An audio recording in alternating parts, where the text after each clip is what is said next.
Já estou aqui direto do estúdio com o Dr. Eduardo Leite, porque vamos falar de um assunto que voltou, né, às páginas dos jornais por conta desse lamentável acontecimento dessa semana, a morte de Vitor Hugo, um jovem de 19 anos, estudante de rádio e TV aqui da Faculdade Casper Libero. E isso está movimentando uma série de discussões em torno da redução da maioridade penal.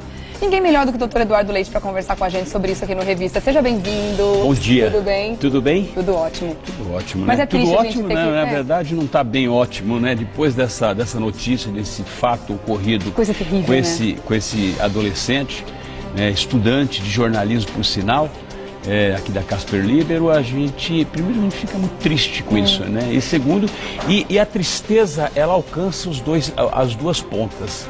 Alcança a vítima, obviamente, claro, né, que faleceu, que não tem mais como fazer, e você alcança também a maior vítima, que é o adolescente, né? Aquele que efetivamente comete esse tipo de atrocidade, esse tipo de crime, que está numa fase de preparação intelectual, psicologicamente, se preparando para o mercado de trabalho, e de repente se depara com uma situação dessa, que é esse garoto que cometeu esse crime no início com 17 da vida, anos. Né? Os dois estavam no Nem início começou da a vida, se você for pensar, nem começou, porque se nós nos reportarmos na época que nós éramos adolescentes, nós ainda tínhamos tantas dúvidas, não sabíamos nem o que queríamos ser propriamente dito, né? Então eu acho que é uma discussão bastante espinhosa. Hoje saiu inclusive uma pesquisa, uma enquete, que 89% das pessoas aprovam a questão da redução da maioridade penal, o que eu lamento profundamente, porque é óbvio, as pessoas às vezes elas decidem no clamor de uma situação, né? Ou seja, a lei ela foi feita para prevenir determinadas situações e não simplesmente para contemplar situações, né? E o Brasil está muito acostumado com essa questão, né? Ou seja, a questão da Lei Maria da Penha, recentemente a questão da Dickmann, ou seja, então todas essas leis elas são realizadas, elas são feitas, elas são promulgadas em função de uma situação isolada que acontece. E na verdade não é esse o objetivo da lei. Normalmente a gente está percebendo isso acontecer com uma certa frequência, né? Um acontecimento de grande importância, de grande repercussão nacional, vira um estopim para uma grande mudança em alguma lei, em alguma questão que o brasileiro acredita que precisa ser discutida, né? Isso aconteceu agora nesses casos que você acabou de comentar, na situação também de Santa Maria, né? Não teve nenhuma mudança por enquanto na lei, mas aumentaram o rigor na fiscalização das casas noturnas. Quer dizer, precisa acontecer alguma coisa para entrar em pauta um assunto de grande relevância.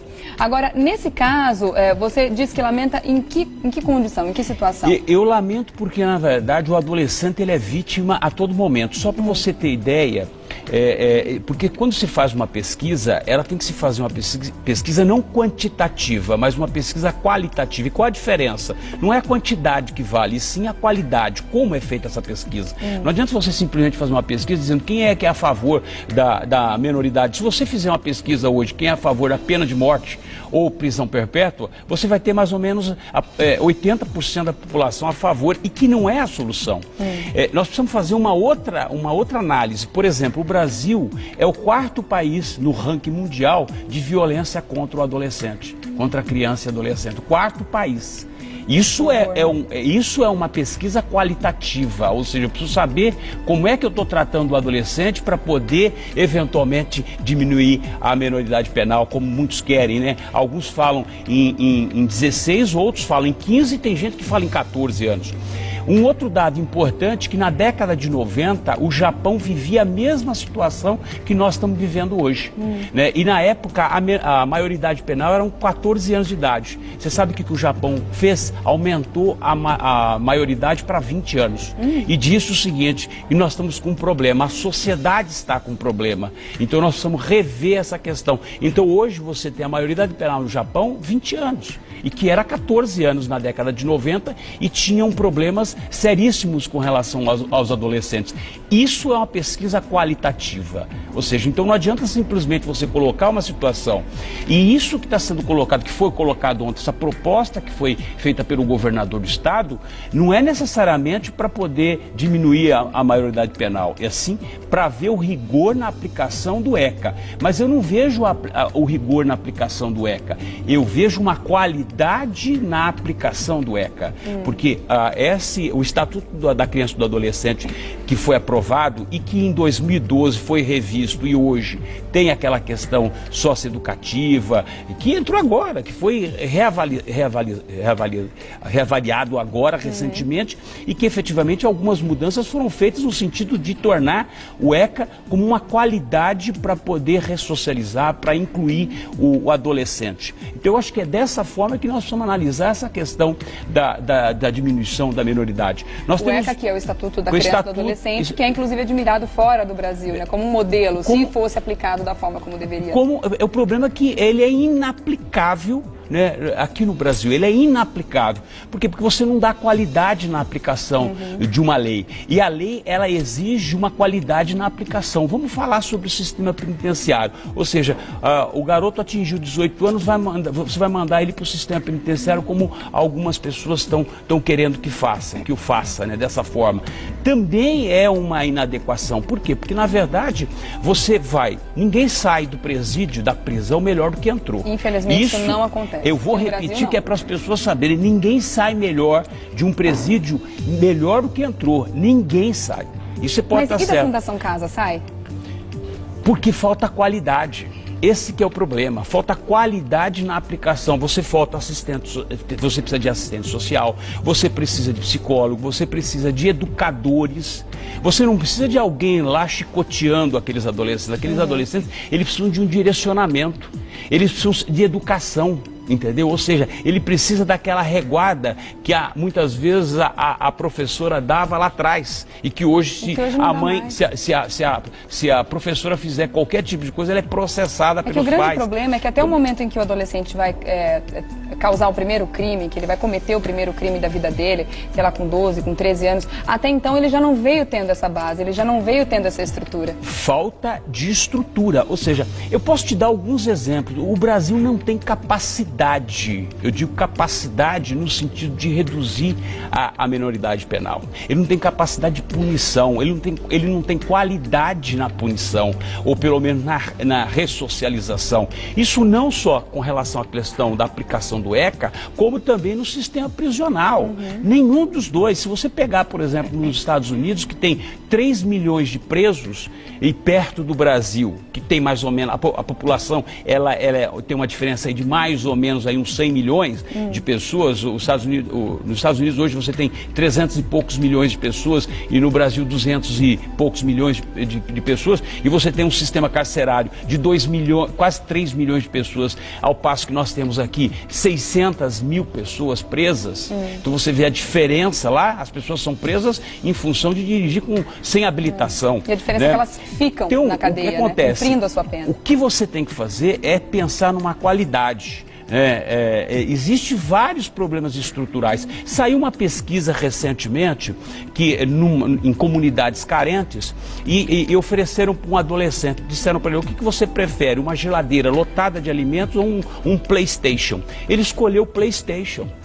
Ou seja, então por aí você verifica que efetivamente esses adolescentes, eles estão completamente perdidos. Sem direcionamento. Sem nenhum direcionamento, sem uma direção. O que nós precisamos fazer, e nós temos que ter essa consciência, precisamos dar direção para esses adolescentes. Né? Eu acho que esse que é o ponto. Vamos fazer o seguinte, eu vou dar um recadinho e volto já. A gente continua falando sobre esse tema. Inclusive eu quero comentar com você alguns e-mails que a gente está recebendo aqui, também com outros pontos de vista para o senhor debater aqui no estúdio, tá bom? Ok. Até daqui a pouquinho. Até já.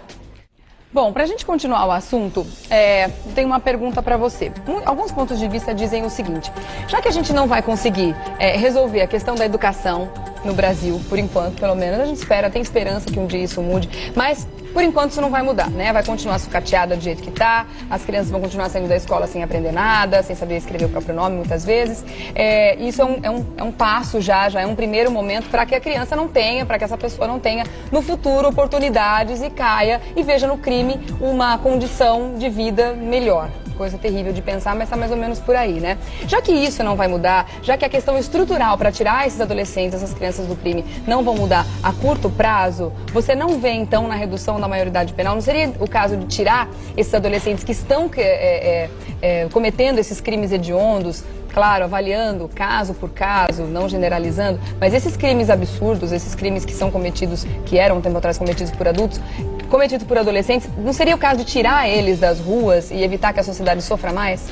O que eu vejo é o seguinte, realmente a redução da maioridade penal não vai ser a solução, não vai ser de forma alguma. Isso, além de ser um problema inconstitucional, ou seja, mesmo que nós estamos diante de uma reforma do Código Penal, estamos diante, essas pessoas, elas não têm competência para poder diminuir a minoridade penal e deverá, obviamente, fazer uma emenda constitucional. Esse é o primeiro ponto. E há quem diga ainda que isso é cláusula pétrea. O que é uma cláusula pétrea? É a mesma coisa de você querer impor a pena de morte ou a prisão perpétua no Brasil. Ou seja, é impossível de se alterar essa questão.